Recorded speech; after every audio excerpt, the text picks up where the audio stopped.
I don't know if you can have a love for philosophy by reading books. It didn't work for me that way, and I'm going to be very biased and judgmental. And it's just based on my own observation that I think Bruce Lee was right, that books or boards can't fight back. A book is not going to challenge you. A book may make you passionate about a certain idea, but because that idea is not something you're going to wrestle with, it won't generate the proper emotions. You know, if you've read the Epic of Gilgamesh, something really interesting happens. Gilgamesh is a guy who's just unhappy. He has a lot of power. He's like Donald Trump. Like anyone who has a lot of power. Power because you're very attractive, power because you have money, power, whatever the case may be. And his mother Ninsun is always complaining to the gods that you have given me a son whose heart knows no rest. And Gilgamesh himself is an observant fellow. He doesn't want to be forgotten. He wants permanence, he wants love, he wants passion by being drunk, by sleeping around, by bullying people. And the gods above see all of this. And they say the only way that this man can have the proper love inside him, the proper passion, and a sort of passion that will take him all the way to wisdom, the gates of wisdom. Whether he knocks on that gate, who knows? Whether he's invited in and has the capacity to receive, no one knows. Whether he has the capacity to use wisdom appropriately in regular everyday life, no one knows.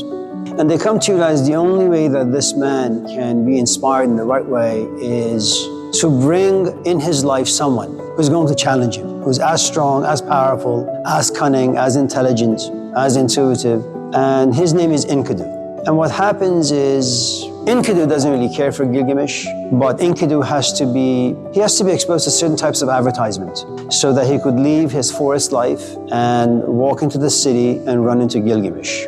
Now what's going to happen is Gilgamesh is handsome, so is Enkidu. Gilgamesh is powerful, so is Enkidu. Gilgamesh has a certain charisma and magnetism to him, so does Enkidu. And now you can't have two good chefs in the kitchen because it's eventually going to turn into a fight. And that's exactly what happens. Now these two people begin to fight. For the first time in his life, Gilgamesh comes to realize that there is someone across him that can challenge him. And he is worthy of this particular challenge. And they wrestle.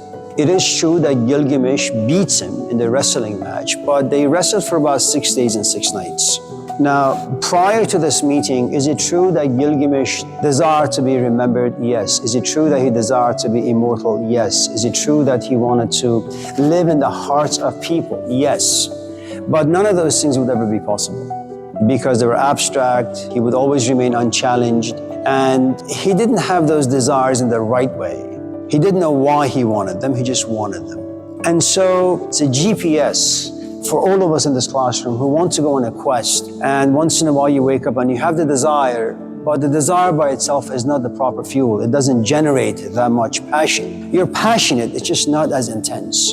Very much like Gilgamesh. Now, I suppose in Uruk, or the present-day Iraq, there are about, 5,000 people who live there. I don't know why Gilgamesh is chosen. I don't know why Gilgamesh is the only one who wants to go on this quest. I don't know why Gilgamesh is the only one who's looking for immortality. I don't know why Gilgamesh feels bad for being forgotten by people despite all the things that he does for them. I don't know why Gilgamesh at times feels powerless and ugly and unattractive despite all the power and beauty given to him by gods. But nevertheless, he feels just condemned. And Enkidu is created only for one reason. Enkidu is not there to live his own life. Enkidu is not created by the gods to roam around the forest naked, talk with animals, run with animals, just have a good time.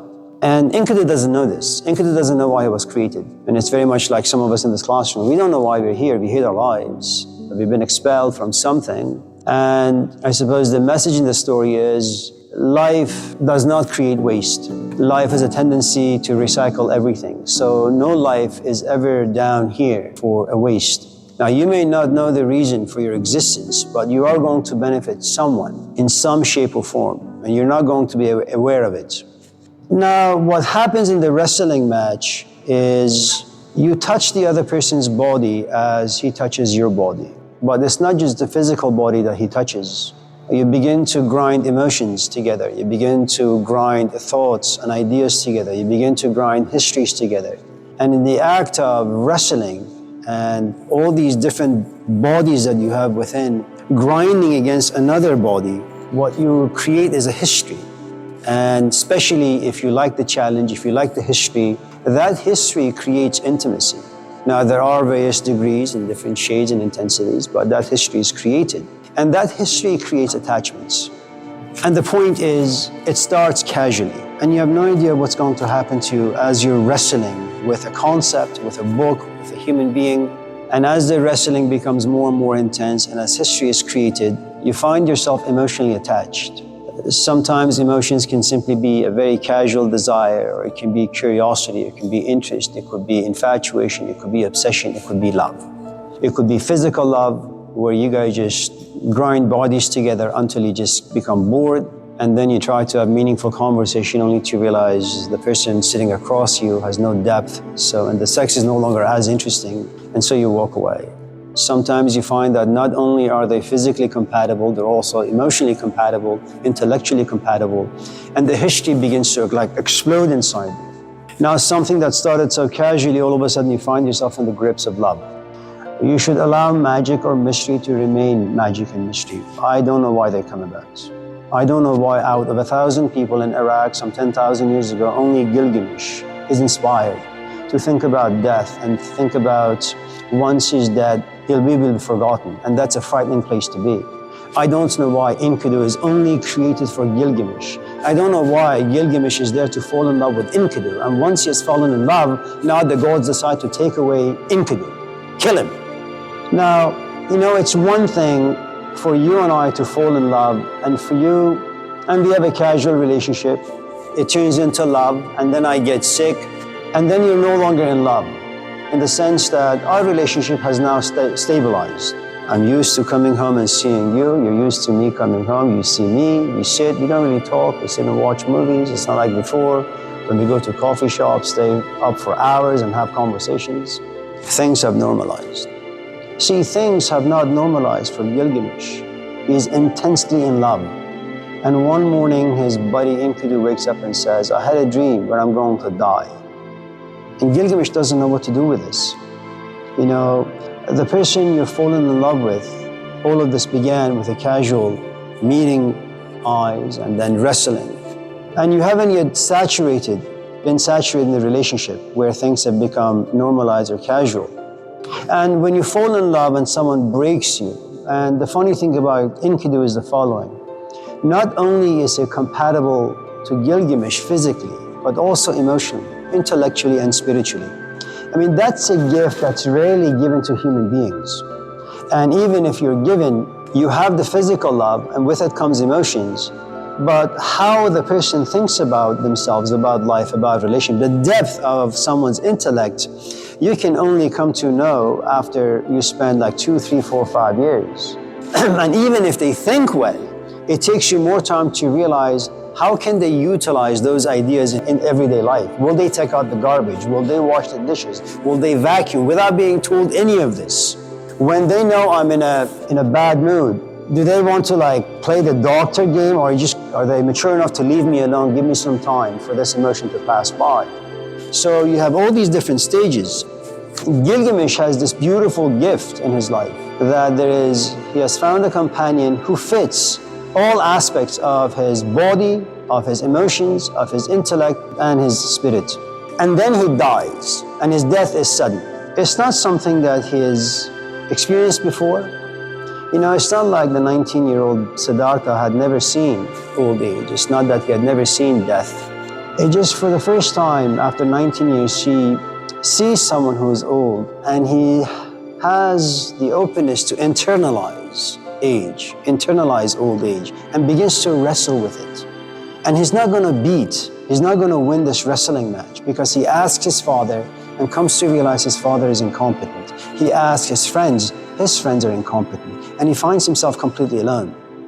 And remember, no one knows how something starts, and no one knows how it's going to play out. No one knows how it begins. All that we know up to this point is Gilgamesh is in love, and as long as your companion is alive, you know who you love, you know why you love, you know what you love. You can touch, you can taste, you can smell, but now he's dead. So what happens in the death of his companion is you have this grief, and it's a grief that's profoundly selfish. My companion died. I am lonely. I am sad. Gods are unjust. Life is unfair. And then after you whined and cried and thrown a temper tantrum for a number of weeks or months or years, something changes. If life spares no one, if all of us die, I wonder if there is a way for me to find wisdom. When you get married and your life falls apart and you divorce, well, you look for a king Utanapishtim, someone that the gods favored. All humanity passed or died, but Utanapishtim was saved by the gods. So when your marriage falls apart, what do you look for? You look for a book. You look for a therapist. You look for someone out there who can give you advice to put you at ease. And you can, interpret and twist these stories in a way that fits you and your life, that whenever you invest yourself into something and when it doesn't go as planned, something about you dies, but you're not comfortable with the death of this part of yourself and you want answers. And you go out there, you look for answers. Your child is sick. That's the death of certain narratives you have as a parent about your kid. I want to see him graduate. I want to see him get married. I want to see my grandkids. But none of those things are going to be the outcome because your child is sick and he's going to die.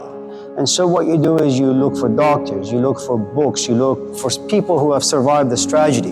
And all of a sudden, Gilgamesh does something that becomes someone that he never was from the beginning, at the very beginning of the story, which is someone who is now profoundly in love and passionate in his quest for understanding. Why is there death? Why is there injustice? Why am I going to be forgotten? Is there a man out there who can give me wisdom? Is there a man out there or someone out there who can give me immortality? And then his quest begins. He's a king. He can go back to his country. He can rule people. And he can rule people now being a bit more generous, a bit more compassionate, a bit more forgiving, because he has tasted love. He has tasted grief. He knows the frailty of what it means to be human. But that's not what he does. He says, despite being a king, despite being powerful, despite being beautiful, despite going there and like Brad Pitt, I'll get all this attention from my people and they'll celebrate, it's like a homecoming. I want to go on this quest. Why?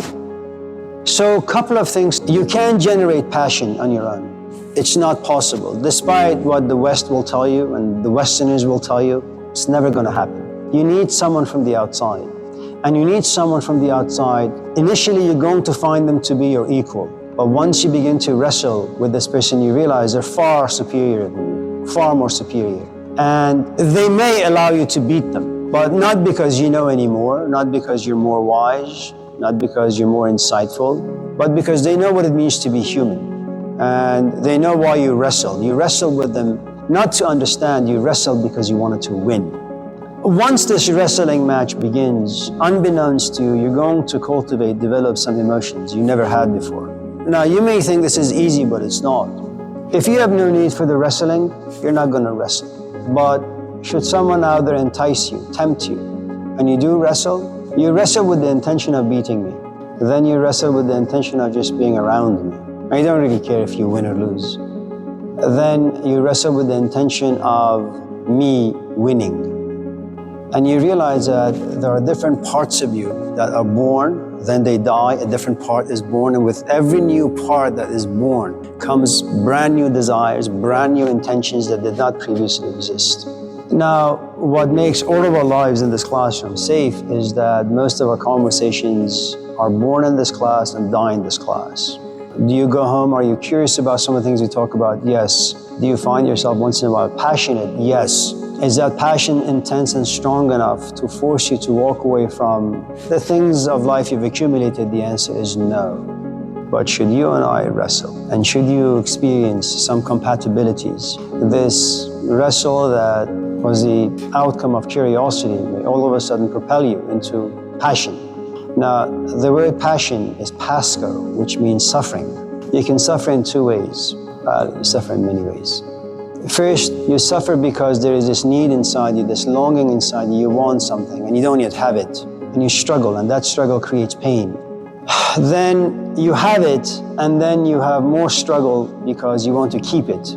Then depending on the depth of what you possess, if your companion is only good for sex, well, it's only 2 weeks, maybe a month, maybe a year. Eventually, it's going to fade.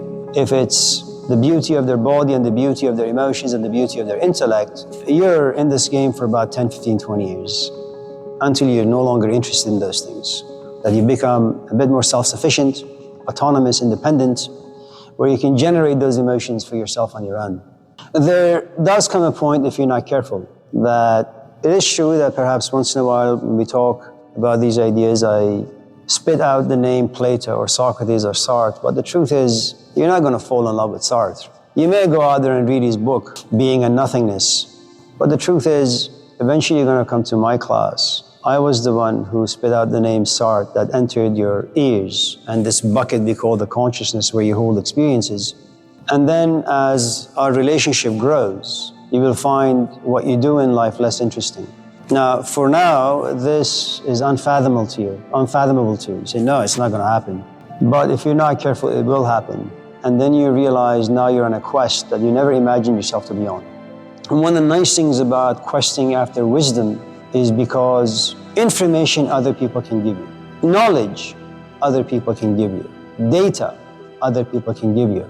Wisdom is reserved for very, very, very few people with very, very, very rare qualities who, for some strange reason, have walked into a certain space, meeting one, not a lot, just one very, very interesting person who throws them into the world of the desert. And the only person who's able to create some shade, some safety, is that person. That is the only tree that can provide shade. And then you will find your solace just underneath the shade of this particular tree. And there comes a point that once you see the Buddha on the road, kill him. You have to be with this person for a long while. And two things happen. First, you're questing after wisdom. Then you realize you don't really much care about wisdom. What you care for is this person. You have forgotten your original quest, which was, I'm here to understand the kingdom of God within. Then after a while, you realize you don't really care for that. You're more interested in the kingdom of God that lives inside this other fellow. There comes a point, if you have a good teacher and he or she is honest and has gone through the steps in the proper way, they look at you and they say, I'm not here to gather disciples or students. I'm here to make students, and then when they're mature, to let them go so they can go on this quest on their own. And that's the thing about wisdom, that it stays in the darkness. And it waits and waits and waits until there is a worthy seeker. And then there comes a point where you have to walk away from the Buddha, from the teacher who wrestled with you, who manipulated you, exploited you, coerced you into loving him or her because of the wrestling. And then there comes a point they look at you and say, you know, don't call me anymore. And it's a shock to your system because you want to understand. You know, you've been invited to this person's house and various other gatherings, but all of a sudden he just cut you off or she has cut you off. And a couple of things can happen. You can be so bitter and so angry that you will no longer think about your quest. And you say, I'm just going to spend the rest of my life on Facebook telling everyone how awful this human being is.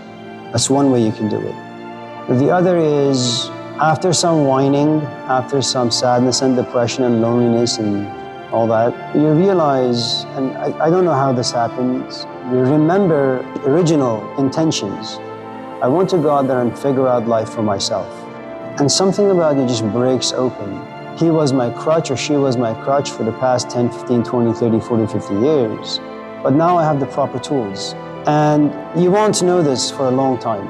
And then as you go through this journey and as life offers you experiences, you realize you have teeth. Now you can chew. And of the 10, 20 things that you chew, you can actually swallow 5 of them. And your body spits out 4, but digests 1. And by the time you take in 20, you chew 5, but you only swallow 1, you are at a place where you're content. You know exactly what your capacity are, and there is no lust or greed in you for wanting to chew and digest everything that comes your way. And you say, you know what? This is what I can do and I'm fine with it. If you have no need for the quest, you have no need for it. If you have no passion or love, you have no passion or love for it. If no one walks into your life to manipulate you into this wrestling match, well, there is no need for it.